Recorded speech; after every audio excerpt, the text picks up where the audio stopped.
Last night was one of those moments where your entire life feels like it shifts in a single sentence. I'm John, 29, and if you'd told me yesterday morning that by midnight I'd be sitting alone in a restaurant, staring at an empty chair across from me while strangers snickered, I would have laughed.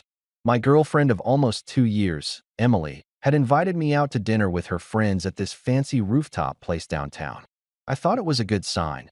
She'd never really been into mixing me with her friend group, but lately she'd been talking about taking the next step, whatever that meant. I put on a button down, even ironed it, which is rare for me, and felt pretty good about the night. At first, dinner seemed normal. Everyone was talking, laughing, sipping cocktails. Emily was telling some story about work, and I was just sitting back, smiling, enjoying the vibe. Then one of her friends made a joke about couples that were matching outfits and how clingy that is. Emily rolled her eyes, turned to me, and said, "See, this is why I told you not to wear that shirt. Honestly, you're embarrassing to be seen with sometimes." She said it loud enough for the whole table to hear. Everyone chuckled, awkwardly, but she just smirked and took another sip of wine. My ears went hot. I laughed it off because what else do you do when your girlfriend publicly calls you embarrassing? It didn't stop there. The rest of the night, she kept throwing these little barbs, half joking, but with that sting that makes you wonder how much of it is true. I'd make a comment, and she'd say something like, "Wow, you really don't get subtlety, do you?" And her friends would laugh. It was like I was the punchline for the entire table. My chest felt tight, but I kept quiet, thinking maybe I was overreacting. Maybe she was just showing off for her friends. I didn't want to make a scene. Then came the moment I'll never forget. The check arrived, $280, and before I could even reach for it, Emily stood up, tossed her napkin onto the table, and said, loud enough that heads turned at nearby tables, "This is over. Pay for dinner, loser." Then she walked out, holding another guy's hand. I recognized him, some guy she'd mentioned from her gym. Everyone at the table went dead silent. Then a few people actually laughed. Laughed. My girlfriend had just dumped me publicly, humiliated me, and walked out with someone else, and I was sitting there like an idiot, heart pounding in my ears. I didn't say a word. I just sat there, let them all look at me, finished the last sip of my drink, and calmly paid the bill. My hands were shaking when I put my card down, but I forced myself to stay quiet. The waiter gave me this pitying look, which somehow felt worse than the laughter. When I got to my car, I just sat there for a long time, staring at the steering wheel. I wasn't even sad yet. I was just numb, like my brain hadn't caught up to what had happened. When I finally got home, I expected silence. Instead, my phone lit up like a Christmas tree. 22 missed calls from Emily, texts blowing up my screen. The last one said, "We need to talk." It's not what it looks like. I just stared at it, reading it over and over. Not what it looks like. She held another guy's hand and called me a loser in front of everyone. What exactly am I supposed to think? I didn't respond. I put my phone face down and went to bed, though I didn't sleep much. This morning, I woke up to more messages. Some from Emily, some from my mom. Even my sister had texted me asking what I did to make Emily so upset. Apparently, Emily had already gotten ahead of the story and told everyone that I overreacted to a harmless joke and stormed off dramatically. I hadn't even said a word, but sure, now I'm the villain. My mom's message said something like, "Relationships take work, John. Don't throw this away over pride." That's when it really hit me. It wasn't just Emily who thought she could treat me this way. My own family was taking her side without even asking me what happened. I could feel the anger start to bubble under the numbness, slow and hot. For the first time since last night, I felt awake. And that's when the plan started forming in my head. Not fully, not yet, but I knew I wasn't going to let this slide. When I woke up that morning, the house felt too quiet. I sat at the kitchen table with a cup of coffee that had gone cold by the time I finished staring at my phone. 22 missed calls, 14 unread texts, 2 voicemails, and now, a new group chat notification from my family, where Emily had apparently dropped her side of the story first thing this morning. I opened the chat and scrolled. Emily, "Hey guys, John and I had a little fight last night. He's probably not going to tell you, but I wanted you to know I still care about him and want to work through this. Mom, we love you, Emily. You two are so good together. Don't give up on him." Emily, "I won't. I know he's been stressed. He just needs to grow up a little." My sister, Laura, "Yeah, John always overthinks things. Give him space, he'll come around. My jaw clenched so hard I thought I might crack a tooth. There was not a single word about what actually happened. Not one person asked if I was okay. Not one person wondered why their son, their brother, had gone completely silent after being humiliated in public. The entire narrative had already been flipped. Emily, the concerned girlfriend, me, the irrational child. I typed out a reply 3 times and deleted it each time. What was I even supposed to say? Actually, Mom, Emily called me a loser in front of strangers and walked out with another guy? No one was going to believe me. Emily was charming, polished, the type who could make a room light up just by walking in. And me? I was the quiet one, the guy who kept his head down at family dinners and preferred small talk with the dog over small talk with the relatives. Instead of answering, I put my phone down and forced myself to go through the motions of a normal morning. Shower, clothes, keys, work. But even at the office, it followed me like a shadow. Emily's texts pinged every hour. John, please answer. I didn't mean what I said. Can we talk tonight? Please. Babe, I was drunk. You know I get mouthy when I drink. By noon, she'd escalated. If you won't answer me, I'm coming over. Your mom said I could stop by after work. Don't be petty. We need to fix this. And then, the kicker. I told my parents we're working it out. Don't make me look stupid. I sat back in my chair, staring at that last one. This wasn't an apology, it was a command. Don't embarrass me. Don't make me look bad. Not a single word about how I felt sitting there with 20 pairs of eyes on me as she called me a loser. That night, she actually showed up. I didn't answer the door, but I heard her car pull into the driveway and her heels clicking on the front steps. Then came the knock, light at first, then harder. John, open the door. This is ridiculous. I stayed quiet, sitting on the couch in the dark. She knocked again, then called my name louder. I know you're in there. Your truck's outside. After a long pause, her voice softened. Baby, please. I messed up. I'm sorry. You know I love you. I almost broke then. Almost. Because a part of me still wanted to believe she was the girl I'd started dating 2 years ago.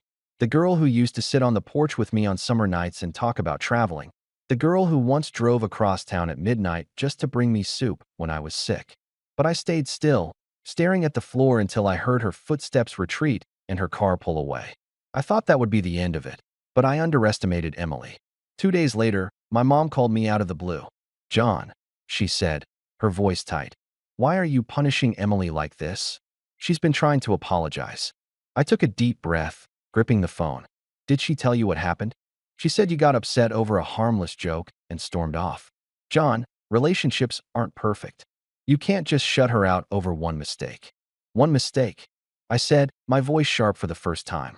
Mom, she humiliated me in front of a whole table of people and walked out holding another guy's hand. Silence. Then Mom sighed, the way she does when she thinks I'm being dramatic. John, are you sure you didn't misinterpret that? Emily said he was just a friend walking her to her car. You know how you get when you feel disrespected. There it was, the old family narrative. Sensitive John. Overreacting John. The one who feels disrespected over everything.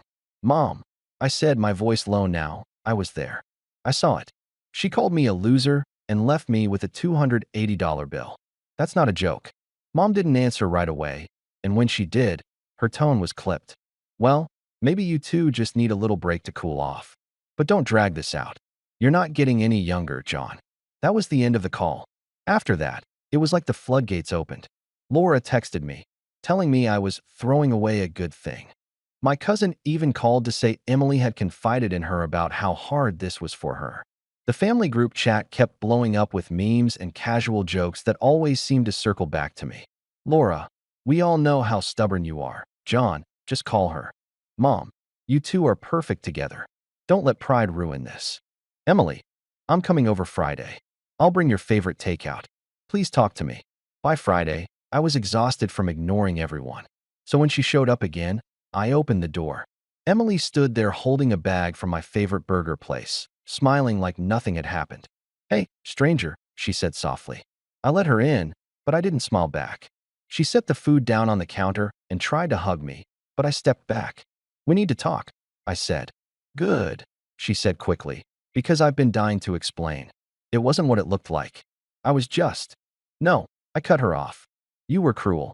You embarrassed me in front of your friends, and then walked out with another guy. That's not a misunderstanding. Her smile faltered, and for a moment, I saw something cold flicker in her eyes. John, she said, her tone suddenly sharper.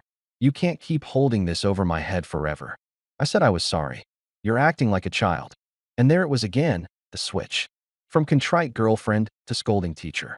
I stood there, my hands curling into fists at my sides, feeling something inside me harden. She grabbed the takeout bag and shoved it toward me. Eat something. Maybe you'll feel better. I didn't take it. She stared at me for a long moment, then rolled her eyes, muttered something under her breath, and left, slamming the door behind her. I stood there in the quiet house, heart pounding. The burger bag sat on the counter, untouched.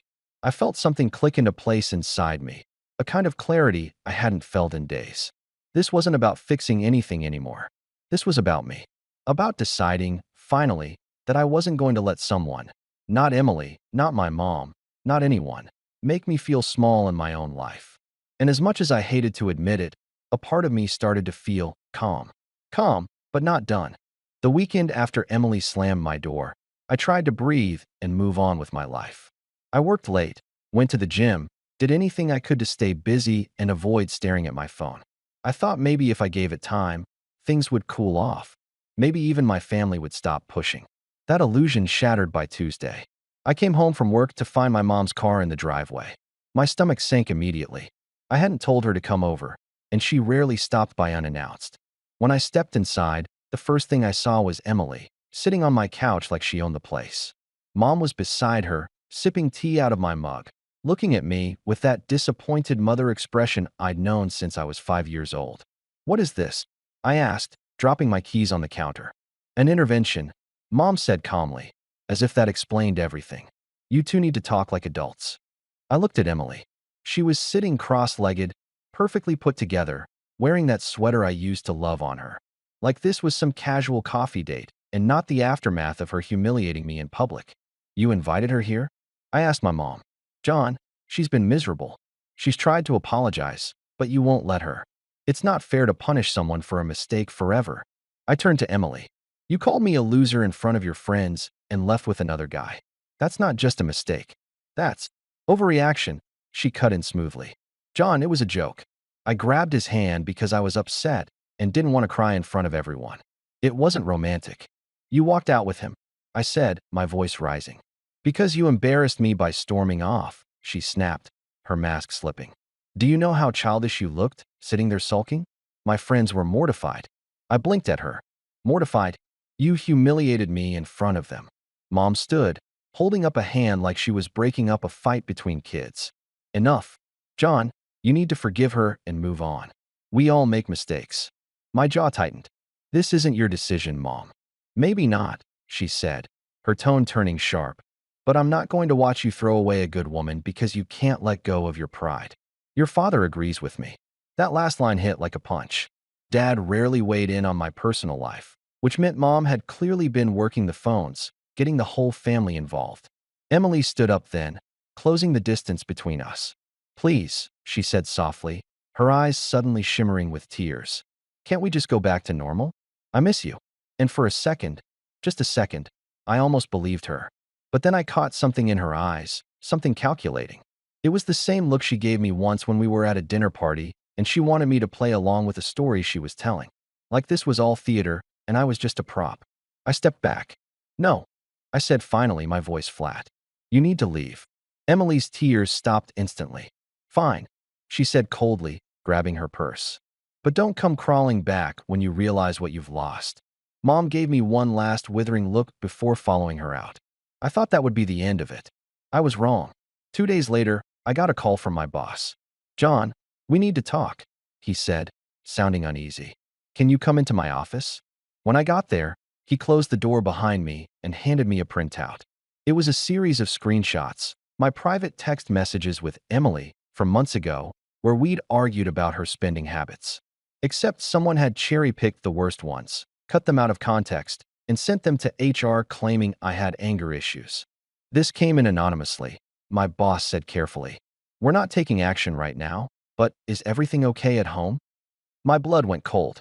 There was only one person who had access to those texts. When I got home, I called Emily.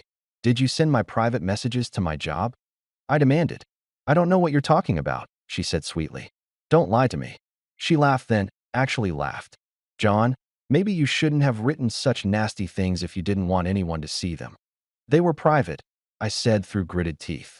They were mean, she shot back. I did you a favor. Maybe now you'll think twice before talking to me like that. For a long moment, I couldn't even speak. My heart was pounding so hard it felt like it might crack my ribs. You crossed a line, I said finally. Or maybe, she said smugly, I just taught you a lesson. She hung up before I could reply.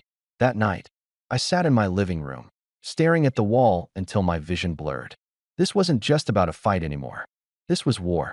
She had tried to humiliate me publicly, turn my family against me, and now she was threatening my job. And the worst part? My family still didn't believe me. When I told Mom what she'd done, Mom said, John, you can't prove she sent those messages. Maybe someone hacked her phone. Someone hacked her phone just to get me in trouble at work? I asked incredulously. All I'm saying is, don't jump to conclusions, she said, her voice weary. You've always been so suspicious of people. That was the final straw. I realized then that no one was coming to save me. No one was going to take my side. If I wanted justice, if I wanted peace, I was going to have to take matters into my own hands. But I also knew something else. If I moved too soon, I'd look exactly like what they already believed, the hot-headed guy who overreacts and feels disrespected. No, I needed to wait. I needed to be patient. And as angry as I was, there was something strangely satisfying about that thought. Because for the first time since this all started, I wasn't just reacting. I was planning. The days after Emily's little stunt with HR felt like wading through quicksand. Everything I did took twice as much energy, and every time my phone buzzed, I felt that knot in my stomach tighten. At work, people were polite but distant, like they'd read the report and didn't quite know how to look me in the eye anymore. I kept my head down, finished my projects, and left the office right at 5. At home, the silence was suffocating. I used to look forward to coming back to a warm light on the porch, Emily on the couch scrolling through her phone, music playing softly in the background. Now the house felt like an empty box. I'd sit at the kitchen table with the TV on just for noise, barely tasting the takeout I ordered. One night, I opened the family group chat to see what fresh nonsense was waiting for me. Sure enough, Mom had posted a smiling picture of herself with Emily at some farmer's market, captioned, "Just us girls." Laura chimed in immediately. "You two are the cutest." Then my cousin, "Tell John to stop being dramatic and come to Sunday dinner." I closed the app and set my phone face down on the table.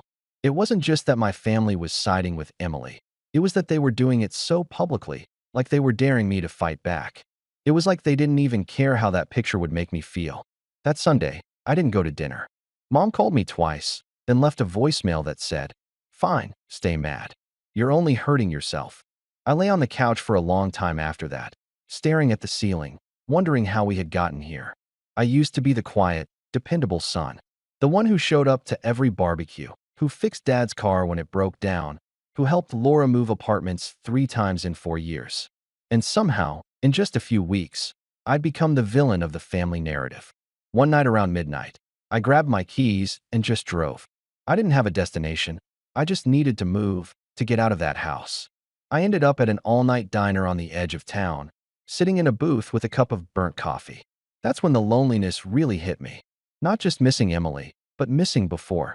Before the public humiliation, before the group chats, before the HR meeting that made me feel like I was standing on a trapdoor. I missed the version of myself who trusted people, who believed that his family had his back. The waitress, a middle-aged woman with tired eyes, came by and topped off my coffee. "Rough night?" she asked gently. "Rough month," I said, surprising myself. She just nodded like she understood, then left me alone. I sat there until 2 in the morning, just thinking. And for the first time, my thoughts weren't racing. They were sharp, clear. The truth was, I couldn't stay in this place. Not physically, not mentally. Every corner of that house still smelled like Emily's perfume. Every picture frame still held her smile. Even my own family felt like enemy territory now. The next day, I started small. I packed up her things, the sweaters in my closet, the mug she loved, the random shoes she always left by the door, and put them all in a box. I didn't text her to pick them up. I just put the box in the garage, out of sight. Then I started pulling back from my family. I muted the group chat. When Mom called, I let it go to voicemail. When Laura texted, I replied with short, neutral answers. No explanations, no fights, just distance. At first, it hurt. I'd pick up my phone automatically when it buzzed, then set it down again. But after a few days, the silence stopped feeling like punishment and started feeling like peace. One evening, I sat down with a notepad and started writing. Not a letter, not a diary entry, a list. Every single thing Emily had done since that night at the restaurant. Publicly humiliated me in front of her friends. Walked out holding another guy's hand. Lied to my family about what happened. Showed up uninvited. Sent my private texts to my job. Laughed when I confronted her. By the time I finished, I had filled an entire page. Seeing it all laid out like that did something to me. It was no longer just a swirl of emotions I couldn't untangle. It was evidence. Facts. I flipped the page over and started a new list. This one was different. Get new locks. Clean out joint accounts. Talk to HR. Get everything documented. Collect any messages/screenshots. The list wasn't about revenge. Not yet. It was about control. About making sure the next move, whatever it was, belonged to me. The next morning, I called a locksmith. By the end of the day, I had new keys.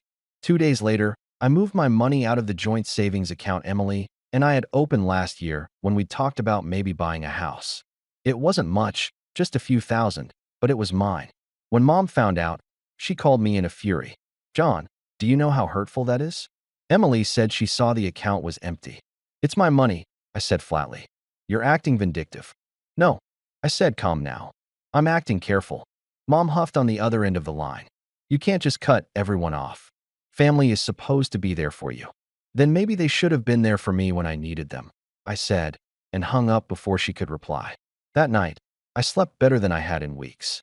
I was still angry, still hurt, but now I had direction. And that was enough to keep me moving. After I changed the locks and moved the money, something in me loosened. It was subtle at first, but I felt taller when I walked into work. I spoke up in meetings again. I started wearing shirts that actually fit me instead of the baggy ones I'd been throwing on half awake. People noticed. My boss even stopped me in the hallway one day and said, "Glad to see you back to your old self, John. We were worried about you for a minute there." That comment stuck with me, not because of the words, but because of the look on his face. He wasn't looking at me like the guy with anger issues anymore. He was looking at me like someone he could count on. I took that and ran with it. At lunch that day, instead of eating at my desk, I went out to a local coffee shop with a couple of coworkers. I laughed more than I had in weeks. It felt good. I realized that while I'd been wrapped up in Emily and the family drama, I'd been neglecting these little parts of my life that made me feel human. At night, I started running again. Just a mile at first, then 2, then 3. There was something therapeutic about pounding the pavement with music blasting in my headphones, my breath coming in ragged gasps, sweat dripping down my back. I'd come home, shower, and feel like I'd burned off some of the anger clinging to me like smoke. One evening after a run, I caught sight of myself in the mirror and almost didn't recognize the guy staring back. My shoulders looked broader. My face wasn't as pale and drawn as it had been a few weeks ago. I looked solid, like someone who had been through fire and come out steel. Around this time, Emily must have sensed something was shifting because the tone of her messages changed. You seem different. Are you seeing someone? Your mom says you've been working late. Don't overdo it. Please just talk to me. We can fix this. I didn't reply. For once, her words didn't sting. They just sat there on the screen, powerless. Mom tried again too. John, I miss you. Can you come to dinner this weekend? No, I texted back simply. There was a time when that response would have been unthinkable. I used to bend over backward not to disappoint my family. But now, I was starting to realize that their approval wasn't the lifeline I thought it was. Instead of going to dinner that Sunday, I took a drive out to the lake. It was a crisp evening, the kind where the water looks like glass and the sky is streaked with orange. I sat on the hood of my truck and just breathed. I thought about everything that had happened. The restaurant, the intervention, the HR stunt. For weeks, those memories had felt like weights tied around my ankles. But now, I could think about them without feeling crushed. That's when the idea started forming. Up until then, my planning had been about survival, securing my money, protecting my space, making sure Emily couldn't blindside me again. But sitting there by the lake, Watching the sun sink behind the trees, I realized I didn't just want to survive this. I wanted to win. Not in a petty way. Not just to get even. I wanted to make sure Emily and everyone who doubted me understood that I wasn't the pushover they thought I was. That night, I opened my laptop and started organizing everything I'd collected. Screenshots of her texts, notes about the restaurant night, the HR printouts with dates and times. I made folders, labeled them meticulously. It felt almost clinical, like I was building a case file. Then I started thinking bigger. What if I talked to HR proactively? Not just about the fake report, but about the fact that someone had tried to interfere with my job by sending private, out-of-context messages. That was a serious breach, and the more I thought about it, the angrier I felt. Not in a hot, uncontrolled way, but in that cold, precise way that sharpens you. The next morning, I asked for a meeting with HR. "Thank you for seeing me," I said when I sat down. I wanted to follow up about the complaint. The HR rep looked relieved, like they'd been hoping I'd do this. "Of course. We haven't taken any action. We were waiting to hear your side." I told them everything. Calmly. Factually. How the messages had been taken out of context, how they were from a personal dispute, how I believed they had been sent maliciously to damage my reputation at work. By the end of the meeting, the HR rep was nodding. "We'll document this," she said. "And if anything like this happens again, please let us know immediately. You have the right to a safe work environment." Walking out of that office, I felt 10 pounds lighter. It wasn't revenge, not yet, but it was a line in the sand. I started to notice other small changes in my life too. The friends I'd neglected started texting me again, asking if I wanted to grab drinks or catch a game. I said yes, and when I did, I found myself laughing, genuinely laughing, for the first time in months. It was like my world was slowly shifting back into color. One night, Laura called me out of the blue. I almost didn't answer, but something made me pick up. "You seem different," she said cautiously. "I am," I said simply. She was quiet for a second. "Emily says you still won't talk to her." "That's correct," I said, my tone even. "Are you going to forgive her?" I thought about that for a moment. "Forgiveness isn't off the table," I said slowly. "But trust? That's a whole different conversation." Laura didn't seem to know what to say to that. "You sound scary when you talk like that," she said finally, half joking. "Maybe I'm just done being the family doormat," I replied, and hung up before she could argue. By the time I ended that call, I realized something else. I wasn't afraid anymore. Not of Emily, not of my mom's disapproval, not of what anyone would say about me. And that freedom? It was addictive. Momentum is a funny thing. Once it's on your side, everything seems to line up in ways you didn't expect. A week after that call with Laura, I was at work finishing a report when I overheard two coworkers talking about an upcoming opening for a project lead position. I wasn't supposed to hear about it yet. The official posting hadn't gone live, but apparently the leadership team was already floating names. "John's been killing it lately," one of them said. "Wouldn't surprise me if he gets tapped for it." I sat there, pretending to type, heart hammering. I hadn't even known there was going to be a project lead spot opening up. It was a step up, more responsibility, better pay, and, most importantly, more influence in the company. Influence I could use. That night, I updated my internal portfolio, polished every metric I'd been quietly crushing for the past few months, and made sure my manager saw the numbers. He didn't say much at first, just nodded, but I noticed he forwarded my summary to someone higher up the same afternoon. While that was in motion, I kept building my case file at home. Every time Emily sent me a text, I screenshotted it. Every time a relative made a comment in the family group chat hinting that I was being difficult, I saved it. I even printed out the intervention photos I found later on social media. Yes, they'd taken a smiling selfie together before I came home that day, like the whole thing was some stage performance. The more I collected, the clearer the story became. Emily wasn't just impulsive or emotional. She was deliberate, calculated. She had tried to embarrass me, control the narrative, even mess with my career. And my family, whether by choice or out of sheer blindness, had played right into her hands. One Friday night, as I was going through the screenshots, I noticed something in the metadata of one of her messages. The text had been sent from a device that wasn't her usual phone. It was labeled as Emily iPad. Curious, I dug a little deeper and realized something that made me sit up straight. Months ago, when Emily and I were still good, I had set up a shared iCloud account for our streaming subscriptions. a dumb little convenience thing, so we wouldn't both be paying for Netflix. I had forgotten all about it. I opened the account on my laptop and, to my surprise, saw that her iPad was still linked and synced. Every photo, every message, every note. For a long moment, I just stared at the screen. Then, carefully, methodically, I started reading. What I found made my hands go cold. There were messages between her and the guy from the restaurant. Not just friendly ones, but explicit ones. Photos, even. Conversations where she joked about me, about my boring job and quiet little house. One message from the day after the restaurant incident made my blood run hot. He'll probably cry about it for a week, then come crawling back. He always does. But the part that really got me, the part that made something inside me lock into place, was a thread between her and my mother. Mom, he's not answering my calls again. Emily, he'll come around. He always does. Mom, I hope so. I told your parents you two are solid. I don't want to look foolish. Emily, trust me. I've got this. I sat back in my chair, heart pounding. It wasn't just that Emily was playing me. My own mother was actively colluding with her to pressure me back into the relationship. They weren't just meddling. They were conspiring. That was the moment I knew there was no going back. I spent the rest of the night archiving everything. Not out of panic this time, but with precision. Dates, timestamps, context. I wasn't rushing. I was building something. Over the next few weeks, I kept my head down and played the part of the calm, collected John everyone expected.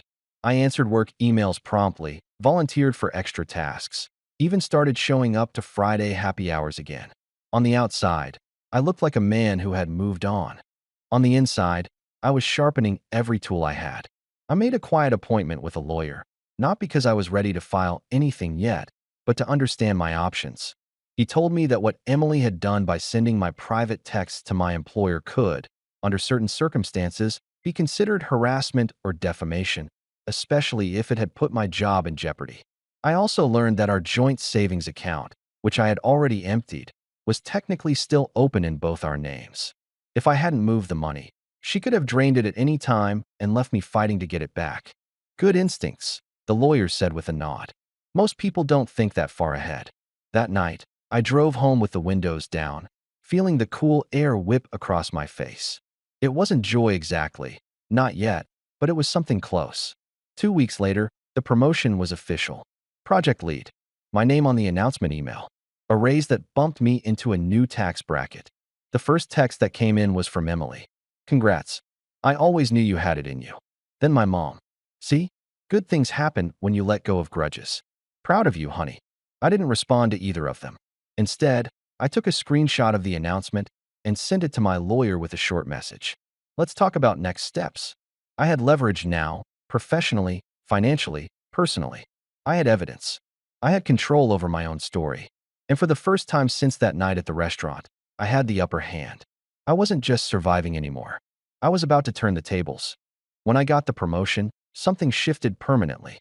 It wasn't just the bigger paycheck or the new title. It was the way people looked at me. Like I'd stepped into a different orbit entirely. My voice carried more weight at work. My suggestions were taken seriously. And suddenly, I was the guy people came to for answers. That power didn't go to my head, but it did give me clarity.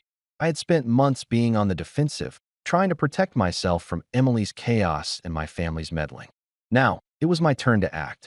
The first step was subtle. I reached out to HR and asked if they could document formally that the anonymous complaint against me had been investigated, found baseless, and closed. They sent me a clean, stamped report the next day. I smiled when I slid it into my growing folder of evidence. Next, I contacted my lawyer again. We sat down in his office with all the screenshots, photos, and messages I had been collecting. He read through them carefully, occasionally raising an eyebrow or scribbling notes. You've been thorough, he said finally, closing the folder. Between the attempted character sabotage, the harassment, and the collusion with your family to pressure you, you have a solid basis for a cease and desist. Maybe even a civil claim if you wanted to pursue damages. Not yet, I said. I want to give her a chance to make her own mistakes first. He smiled at that, a slow, knowing smile. Then keep documenting. And when you're ready, we'll make it count. With the legal groundwork laid, I turned my focus to the social side of things. My family still thought I was sulking. They still posted photos with Emily on Facebook, tagged me in family memes, sent group messages as if nothing had happened. Instead of blowing up, I decided to starve the drama of oxygen. I quietly blocked Emily's number. I didn't announce it. I didn't make a scene. I just cut off her access to me entirely. The first time she tried to show up at my house again, she discovered the locks had been changed, and this time, I had cameras installed. I didn't even go to the door. I just watched from my office as she stood there, knocking harder and harder, before finally storming off. Later that night, she sent me an email, a long, emotional one about how she missed us and just wanted to talk. I archived it without replying and added it to the file. A week later, I ran into Laura at the grocery store. "You know Mom's upset, right?" she said, leaning on the cart handle. "Mom's been upset since I was 12, I said calmly, sliding a carton of eggs into my basket. Laura frowned. "Emily says you're ignoring her completely." "I am," I said simply. Laura blinked, caught off guard. "So that's it? You're just going to throw her away?" I turned to her then, looking her dead in the eye. "Laura, she tried to get me fired. She laughed about humiliating me. And you want me to just let that slide?" Laura looked down, clearly uncomfortable. "I didn't know about the job thing. Maybe you should have asked before taking sides," I said, my voice even. For once, she didn't have a comeback. By then, I could tell the narrative was starting to shift. My silence was unnerving them. The family group chat got quieter. Mom left me a voicemail saying she just wanted to make sure I was okay. Emily stopped posting those cheerful, passive-aggressive Instagram stories with captions like "Healing takes time, red heart." And then, right on cue, she made her biggest mistake yet. I got a call from an unknown number one afternoon. When I answered, it was the guy from the restaurant, the one she'd left holding hands with that night. "Hey man," he said awkwardly. "You don't know me, but I think we should talk." "About Emily." I stayed quiet, letting him fill the silence. "She's been, well, she's been telling people you were abusive. Said you ruined her life after the breakup." My stomach twisted, but I kept my voice calm. "And why are you telling me this?" "Because she's been blowing up my phone for weeks, and when I told her I didn't want to see her anymore, she trashed my car. Heated up, smashed the mirror, the whole deal. I filed a police report. Thought you should know." When we hung up, I just sat there for a moment, letting the information settle over me like a heavy coat. Emily hadn't just kept pushing, she'd escalated into destroying other people's property. The next day, I called my lawyer again. "It's time," I said simply. We drafted a formal cease and desist letter that laid everything out in clinical, devastating detail. The public humiliation, the harassment, the anonymous complaint, the digital evidence tying the messages back to her device, and now the vandalism report from another victim. The letter made it clear that if she continued contacting me or spreading false claims, we would file for damages. When the letter was served to her, she must have gone ballistic, because within an hour my phone was blowing up with messages from my mom and Laura. "What did you do? Emily is hysterical. You can't just threaten her. John, this is too far." I didn't answer. Instead, I sent one text to the family group chat. Just one. "I have kept quiet for months while all of you believed a version of events that was never true. Emily humiliated me, tried to damage my career, and lied about me to my own family. I have the evidence, and if anyone wants to see it, I'll be happy to share it. Otherwise, this conversation is over." Then I muted the chat again. The silence that followed was deafening and beautiful.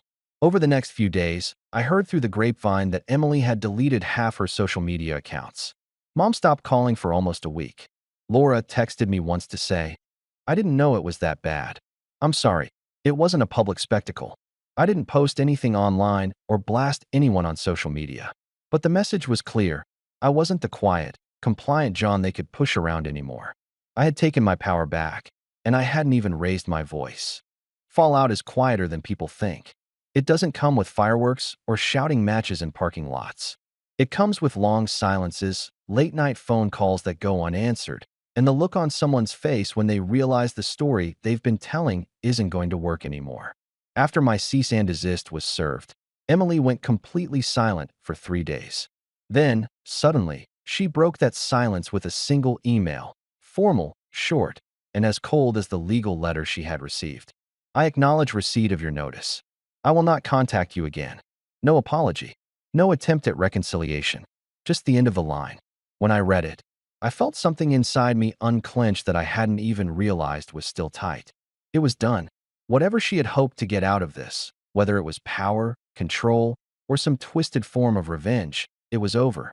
But the real fallout came from my family. That Sunday, I got a text from Laura. "Can you come over to Mom's? She wants to talk." I debated ignoring it, but something told me to go. Not for them, for me. When I walked into the house, Mom was sitting at the kitchen table, looking older than I'd ever seen her. She didn't get up when I came in. "John," she said softly. I read the letter. I said nothing, waiting. I didn't realize how far things had gone. I thought she just made a bad joke that night. "I didn't know she tried to hurt your job." "You didn't want to know?" I said calmly, setting my keys on the counter. "You wanted to believe the version where I was the problem because that was easier." Mom flinched at that, but she didn't argue. "You could have told me," she said after a pause. "I did," I replied evenly. "You just didn't believe me." She sat back in her chair, and for once, she looked small. "I'm sorry," she said finally, and I could tell it cost her something to say it. "I thought I was helping." "You weren't," I said, but my tone wasn't angry now. Just tired.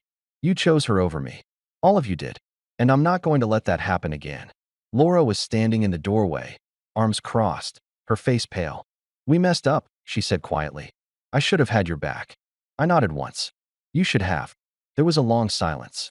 For years, I'd been the one to fill silences, to smooth things over, to be the peacemaker. This time, I let it sit. "Finally," Mom asked, almost timidly, "So what now?" I picked up my keys. "Now, I live my life. You can be part of it if you respect it. If not, I'll be fine." I left before they could say anything else. In the weeks that followed, I kept to myself. Not out of spite, just because I was busy. My new role at work was challenging, but it felt good to be challenged. I started saving for a down payment on a new place, somewhere fresh, somewhere that didn't carry the ghost of late-night fights and slammed doors.